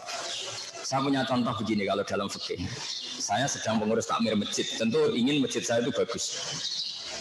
Bagus yang mana coba? Ketika kekuatan masyarakat saya hanya 500 juta, kemudian saya ingin masjid itu lampunya dari kristal, menaranya mewah, mesti saya disalahkan Allah. Karena yang dikatakan masjid itu tempat sujud. Kalau untuk sujud cukup, untuk alat sesuci cukup, ya sudah cukup. Karena keinginan mewah itu pasti nafsu. Wong sudah masyarakatnya tertinggal gitu kok ingin masjidnya mewah. Nah di sini yang kadang Nabi itu ngeritik masjid. Di antara alamatnya kiamat adalah orang berlomba-lomba membangun masjid. Itu maksudnya dalam konteks wong masyarakatnya miskin, ada kewajiban untuk ngerawat ibunya, ngerawat anaknya, ngerawat yang berdoain, kok dipakai sesuatu yang statusnya tidak berdoain. Di sini yang mendapat kritik. Jadi kalau masyarakatnya mapan dan uangnya lebih-lebih ya gak apa-apa bicara masjid mewah. Jadi kita ini masih dalam koridor fikih. Dan itu memang harus difikirin, termasuk misalnya gini yang saya alami, saya ini kan kiai, buat acara tidak penting, saya itu belum pernah ngundang alumni acara callnya bapak atau acara kelahiran anak saya itu tidak pernah. Pikiran saya sederhana, kalau saya ngundang hari ini misalnya, bisa saja santri saya yang sudah alumni itu sudah janji mau kerja di siapa, dan dia rezekinya hari itu kalau kerja, gara-gara panggilan kiai dia harus datang ke sini. Untuk acara yang tidak berdoain, tapi santri saya harus meninggalkan kewajiban yang berstatus fardu ain, maka saya dosa. Jangan kira kalau dia itu tidak bisa dosa, ya dosa. Apalagi kalau dia agak engkek, jebule kono taman tok. Sudah mengundang orang yang meninggalkan fardu ain untuk keluarganya demi selera, yaitu bikin taman. Jadi makanya saya jadi kiai ini termasuk kiai yang masih orisinal. Hal-hal gitu itu tak hindari betul. Karena tadi efek fikihnya itu berat. Termasuk jenengan datang ke sini, saya tidak tersandung amat. Bisa saja Anda punya kewajiban berdoain di rumah. Tapi kok datang ke sini hanya untuk ngaji, yang mungkin ini tidak berdoain, baru fardu kifayah. Saya juga nggak tahu. Makanya tetap butuh istighfar. Sampai Rabi Adawi mengatakan wastighfaruna yahtaju ilal istighfar. Kita sudah benar saja butuh istighfar. Karena jangan beri kebenaran kita, ada kebenaran lebih penting yang kita tinggalkan. Tidak segampang itu. Makanya disebut wastighfaruna yahtaju ilal istighfar. Kita istighfar masih butuh istighfar. Misalnya sholat awal waktu itu bagus sesuai teks hadis. Tapi andaikan semua orang sholat awal waktu itu tidak bagus. Mbah Mun itu sholatnya akhir waktu. Kiai Karim Nirboya. Karena apa? Andaikan semua sholat di awal waktu, maka akan dikira bahwa aturan sholat sah harus di awal waktu. Kalau semuanya melakukan, pasti jadi konsensus. Yang lama-lama dikira aturannya seperti itu. Maka harus ada 1-2 pondok yang sholatnya harus akhir untuk menjaga konstitusi bahwa batas akhirnya sampai situ. Jadi itu tidak gampang jaga. Seperti tawaf itu yang baik itu ya jalan kaki. Semua sahabat tawaf ashabi Rasulillah musyatan berjalan semua. Tapi Nabi tawaf rakiban, Nabi pas itu masih siap tawaf rakiban, tawaf dengan naik unta. Itu kata Imam Nawawi dalam kitab Majmu', andaikan Nabi tawaf secara jalan, maka akan dikira syarat sahnya tawaf harus jalan. Maka Nabi wajib melakukan tawaf secara berkendara untuk menjaga konstitusi ilmu bahwa di antara sahnya tawaf boleh dengan berkendara, dan itu barokahnya sampai sekarang. Akhirnya orang berani tawaf pakai kursi roda, pakai skuter, karena iktibar Nabi pernah tawaf secara berkendara. Nah, Nabi berkendara di sini itu fardu ain untuk menjaga konstitusi ilmu bahwa tawaf sambil berkendara itu sah. Maka sebagian kiai harus ada sholat akhir supaya tetap menjaga konstitusi bahwa batas akhir sholat itu sampai seperti itu. Kalau semuanya sholat di awal, pasti itu dikira aturan sahnya sholat harus di awal. Jadi tidak gampang apa. Ya memang sebagian kiai kebablasan, kayak saya itu jarang sholat qobliyah ba'diyah. Supaya orang tahu kalau itu sholat sunat gitu. Ya ada yang kebablasan itu. Karena kalau semua kiai sholat qobliyah ba'diyah, lama-lama orang kira itu wajib. Sampai yang mau Islam nginceng, kok sholatnya kok lama sekali. Nanti wajib semua capek sekali. Jadi itu memang konstitusi ilmu itu agak jelimet. Makanya di karang kitab fikih itu sampai 20 jilid. Kayak Imam Nawawi ngarang Majmu' itu kitab saya itu 27 jilid. Karena jaga konstitusi ilmu itu tidak gampang ya tadi. Nabi ketika ditanya, trennya juga sama. Al-ajib biqadri ta'am namanya pahala sesuai tingkat kesulitan. Tapi ternyata yang Nabi sendiri itu ketika tawaf itu naik unta. Sahabatnya tetap jalan. Saya sahabat baiknya ya jalan karena al-ajib biqadri ta'am. Tapi Nabi baiknya memang berkendara. Tanpa itu tidak ada alasan hukum orang tawaf pakai kursi roda. Jadi ini ilmu. Jadi kalau semua orang sholat di awal waktu, pasti lama-lama itu dikira sahnya sholat harus di awal. Yang lebih parah Abdul bin Mas'ud itu kalau ada orang kok duha tiap hari disuruh, apa kamu menyampaikan duha dengan sholat fardu? Ya seminggu sekali lah atau seminggu 2 kali. Itu nanti ada tandingan fardu. Lucu kan? Jadi ulama yang bagian ini konstitusi ilmu, saya termasuk yang di partai ini, itu ya agak-agak beling mau tidak mau saya itu ya mau tidak mau karena tadi sekali semua orang duha semua pasti dikira di antara wajib dalam Islam adalah sholat duha. Makanya Nabi Qiyamul Lail itu hanya sampai hari keempat, setelah itu enggak yang di masjid karena takut nanti tarawih dikira fardu. Jadi memang jelimet apa ulama penjaga ilmu itu agak-agak jelimet. Ya kayak tadi apa? Ya sudah seperti itu. Kalau orang didatangi Pak Iso Mansur mungkin bangga senang, tapi kalau cara ilmu enggak. Karena tadi beliau benar karena tawaduk, kita yang rawan takabur, wah saya top lah didatangi. Ribet ya tadi lah. Kalau orang didatangi janda cantik itu mestinya senang. Tapi ribetnya kan tadi dia ngelihat kita ibadah, kita ngelihat dia masalah kan. Itu ilmu, jadi agak-agak jelimet. Masalah kalau nggak dinikahi. Jadi ya kira-kira gitu lah. Jadi jaga konstitusi ilmu. Ya itu harus ada penjaganya juga. Ya, jadi kalau doa supaya kita tidak zalim tadi, Allahumma inni a'udzubika an adilla audal a'wazilla auzal au azlim au yuzlam alayya. Sebagian ada tulisan au ajhal au yujhal alayya, atau kita membodohi orang lain atau kita dibodohin. Jadi kita menipu orang lain atau kita pertanyaan dari Pak Wakil tadi yang tentang wala taj'alu arbatan aimanikum itu asbabun nuzulnya gini. Mistah itu ya manusia lah, namanya manusia. Beliau ikut yang menggosipkan Sayyidah Aisyah. Karena Abu Bakar sebagai bapaknya Sayyidah Aisyah ini spontan bilang wa la unfiqu ala mistah. Demi Tuhan saya tidak akan mensubsidi lagi mistah, mensubsidi lah, membantu. Kemudian suatu saat Mistah itu sudah tobat. Terus Abu Bakar itu sebetulnya sudah ingin memberi donasi lagi, tapi merasa kok saya sudah kadung sumpah gitu. Yaitu wala taj'aluha urdatan li aimanikum. Ya meskipun sudah kadung sumpah, kalau kebaikan ya langgar saja, mendingan bayar kafaratul yamin. Itu kafarat yamin, kafaratul tamu asharati masakin, seterusnya itu ada aturannya. Min ausati ma tutimun ahlikum au kiswatu mutahrir qabain. Nah, jadi memang mulai dulu Allah itu ya dicatat kemana-mana. Mulai dulu, termasuk orang kafir yang satu rokaat. Kenapa kamu tidak ngasih makan orang miskin? Ini miskin dalam rencana Tuhan. Kalau saya kasih makan berarti saya merusak rencana Tuhan. Anut aimu malau yasha'uwahu atah. Masa saya ngasih makan orang yang andikan Allah berkehendak juga dikasih makan. Sama dulu orang kafir itu kalau bully Nabi juga gitu. Muhammad kalau ada sapi mati, unta mati itu yang mematikan siapa? Allah. Agama kamu itu aneh, yang dimatikan Allah langsung haram, yang lewat tangan-tangan manusia malah halal. Harusnya ini orisinil, lebih halal, karena Allah sendiri yang langsung mematikan. Coba. Jadi kalau nuruti nyatut Allah itu Banyak orang kafir pun ya. Muhammad, kalau kamu itu Rasul betul, gini loh, kita di lapangan, kemudian menyaksikan kamu al-ta'tiya billahi wal malaikati qabila, kamu datang diapit Allah sama malaikat, terus dimaklumatkan kalau kamu itu Rasul. Ya bawa nama Allah. Jadi kita yang mengkaji ilmu itu, makanya kita yang kiai itu orang sidik-sidik Allah ya, karena yang nyakut sudah banyak. Enggak gampang ngelola ilmu lagi-lagi enggak gampang. Imam Malik itu jarang nyebut Allah dalam konteks yang kurang baik. Sampai ada orang miskin minta, ya Imam Malik saya minta uang. Kemudian Imam Malik itu hanya diem. Gak di duit. Terus ditanya sama temannya, kenapa engkau tidak bilang rozaqaka Allah? Semoga engkau dikasih rezeki tambah harus lewat saya. Kata Imam Malik, inni ujilluwaha an azkura ismahu indaman yakrahu sima'ah. Saya tidak ingin menyebut Allah di kondisi yang orang itu kira-kira disebut Allah juga tidak hormat, karena dalam konteks mangkok. Orang minta gak dikasih itu kan sudah mangkok. Sudah mangkok didoain rozaqaka Allah, butuhku duit bukan itu, kan apa mangkok. Mendingan Imam Malik bentengi Allah bilang, gak di duit. Kono mergawe nak ganti duit.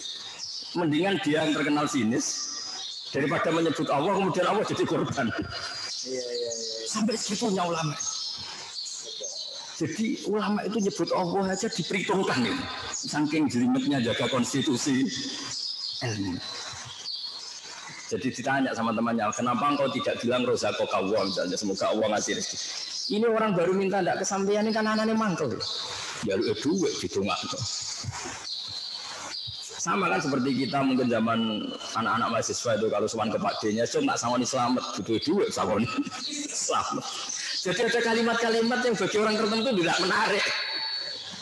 Apalagi nyebut Allah, ya, kata Imam Malik, ini ujillu isma'u, saya ini memuliakan asma Allah supaya tidak saya sebut di depan orang yang baru nggak akan takzim ketika nama itu disebut.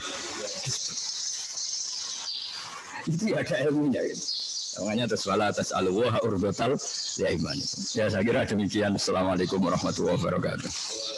Waalaikumsalam warahmatullahi wabarakatuh. Terima kasih Gus Baha. Alhamdulillah sudah selesai tanya jawab. Karena tadi maksimal 2 dan saya sudah minta namanya 3 udah ya. Nggak bisa lagi Gus ya. Udah jadi berapa? Oke. Berikutnya acara doa. Ini kami mohon nyuwun Gus Baha atau Ustadz Yusuf untuk mendoakan kita semua. Ini yang hadir 1.000 hampir 2.000 orang nih Gus Ustadz. Ya memang untuk di Zoom itu kita batasi 600 saja usernya. Untuk di YouTube ini hampir 1.000 orang di YouTube live. Jadi ini dari Aceh sampai Papua. Jadi mohon didoakan oleh Gus Baha atau Ustadz Yusuf. Monggo kita sama-sama mengaminkan.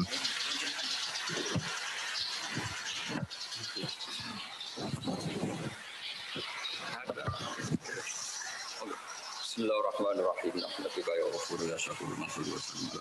Muhammad wa ala alihi Allahumma bihaqqi sa'ati fadlika wa judika ij'alna ya wa aminin salimin mu'afin min kulli bala'in ya akhirah. Waj'alna ya Allah mutawadina fika mutabadzilina fika mutanasihina fika. Waj'al ya Allah amalana khalisatan wa jilal karim. Waj'al hadhil baldata ya aminatan mutmainnatan ya fiha rizqi wa ya Allah bi'awni minka fadlin minka innaka wasi'ul maghfirah. Allahumma maghfiratuka awsa'u min dhunubina rahmatuka arja'in min amalina. Allahumma maghfiratuka awsa'u min dhunubina rahmatuka arja'in min amalina. Allahumma maghfiratuka awsa'u min dhunubina rahmatuka arja'in min amalina. Rabbana atina fid dunya hasanah wa fil akhirati hasanah wa qina adzabannar. Sallallahu alaihi wasallam Muhammad sallallahu alaihi wasallam subhana rabbika rabbil izzati amma yasifun wa salamun alal mursalin walhamdulillahi rabbil alamin.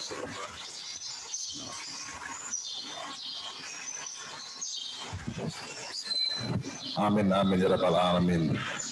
Terima kasih Gus Baha, Bapak Ketua, Bapak Ibu anggota BPK, Bapak Sekjen, para pimpinan pejabat tinggi media, pejabat tinggi Pratama, Bapak yang hadir di majelis di Rembang ini, Bapak Kepala Perwakilan Jawa Tengah, Bapak Kepala Biro Umum dan Bapak sekalian.